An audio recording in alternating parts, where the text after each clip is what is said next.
Welcome to Break for Art. My name is Stacy Lazat, the DMA League Director of Adult Programs at the Dallas Museum of Art.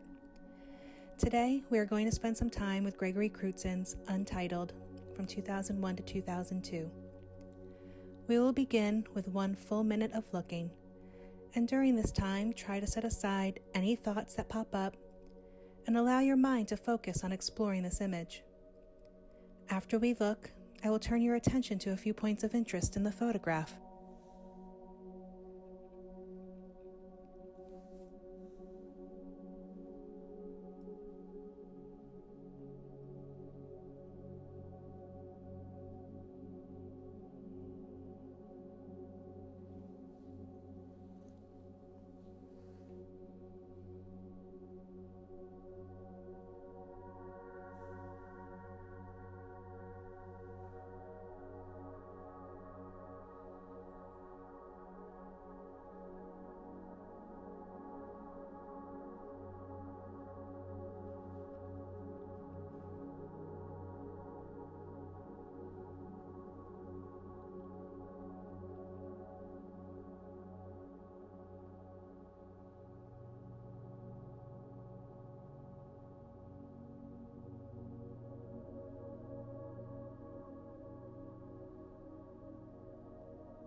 Now that you have had some time to look, consider what stood out to you.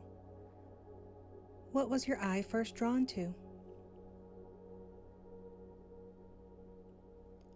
What questions do you have about this work of art? Does this photograph remind you of anything that you have seen before, or maybe an experience you have had? How did looking at this photograph make you feel?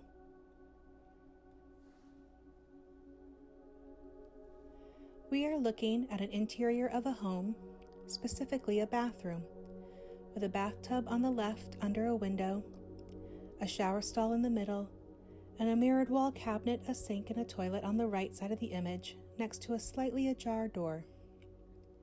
There is one figure in the center of the scene, bent over on the floor of the shower stall, with tools scattered around them and their arm going down the shower drain, reaching into a large unknown space below the bathroom floor.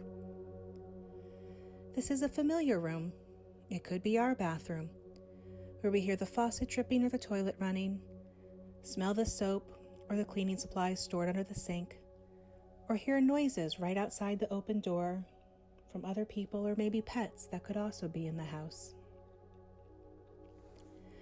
This is a photograph taken by Gregory Crewdson. This work is untitled, but it is part of a larger series Crewdson did called Twilight. The Twilight series consists of 40 photographs that were captured between 1998 and 2002. And this photograph was taken towards the end of the series between 2001 and 2002. Let's look at the composition of this photograph, or how the artist has arranged the scene.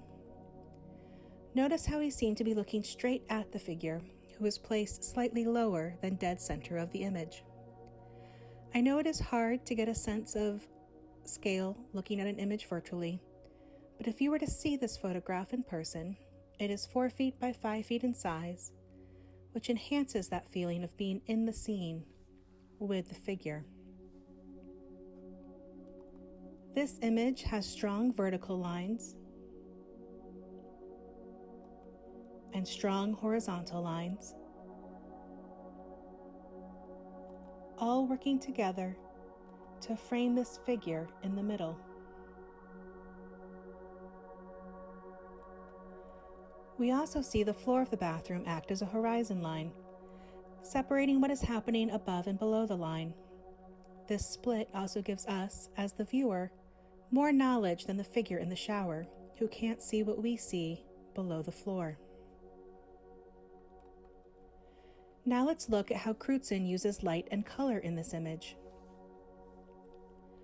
One of the things I find interesting in this work is the glow given off by the various light sources around the room, and how that draws your focus to different areas of the picture.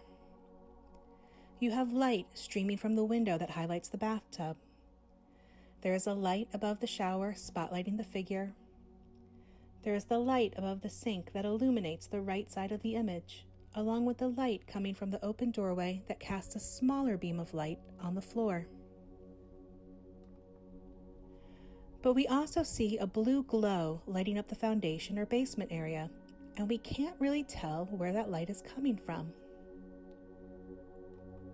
One beam and the figure's arm have light hitting them from the left. Some of the beams are not lit at all. One beam and some of the pipes look like light is hitting them from the front. Areas of the ground are lit from above, while the largest horizontal pipe looks lit from below.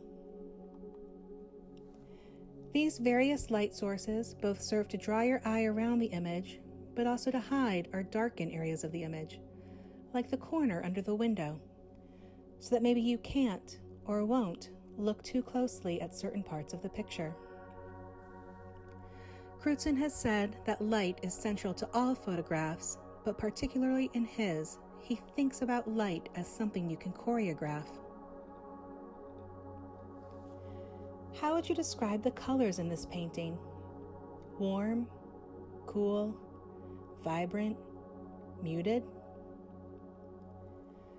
Crewdson is using a limited color palette in this photo, but by using the light sources we just looked at, he can play with the various shades and vibrancy of those colors. Within the limited color palette, we have the brown wood tones of the sink popping against the three most prominent colors: a blue, a purplish mauve, and a grayish white. The blue color inhabits both the space above the floor and below the floor and helps draw our eye up and down between the two spaces.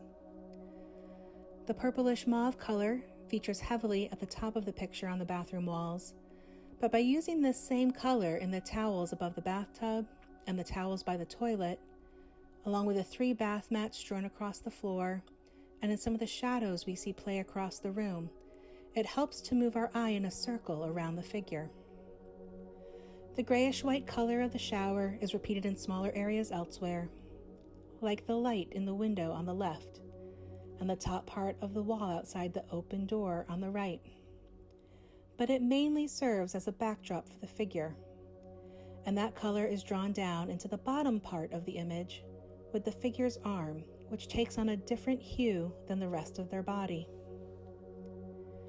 By repeating these limited number of colors, Crewdson is helping us focus on what is happening in the center with the figure, giving us fewer distractions. Remember back to the emotional reaction you had to this photograph as you first looked at it. How do you think the light, shadows, and color contributed to your reaction? Did you feel unease, comfort, fear, something else? In this series, Crewdson wanted to create an atmosphere that unearths the bizarre that lurks in American suburbia, probing into the fears, desires, and frustrations of the acutely ordinary subjects that inhabit tidy homes and tidy neighborhoods, making the familiarity of home feel eerily unsafe. When looking at all of his photographs, he hopes we have a sensation of seeing something that is both familiar and mysterious at the same time. Something that is ordinary, but tinged with a certain kind of beauty and terror. When I look at this photograph, I often think of it as a scene from a movie or a TV show I have seen before, but can't quite place. And Crewdson himself takes inspiration from famous directors, including Spielberg, Lynch, and Hitchcock. You can see the influence of shows like The Twilight Zone, or movies like Close Encounters of the Third Kind. He wants his pictures to have a certain kind of ambiance and theatricality to them. He said he likes to offer an ambiguous narrative that blurs the boundaries between reality and fiction. There is not a literal plot, just a moment that alludes to something bigger happening. And like film directors, Crewdson works with a large production team to create each photograph, including a director of photography, set designers, costumers, a lighting crew, and actors. Crewdson has said, "My pictures are about a search for a moment, a perfect moment." I want to leave you with one last question. The artist chose not to title this work, but now that we have looked at this image more closely, would you have given it a title? And if you would have, what would it be? I hope you enjoyed your time looking at this photograph by Gregory Crewdson with me, and we look forward to seeing you soon at the DMA.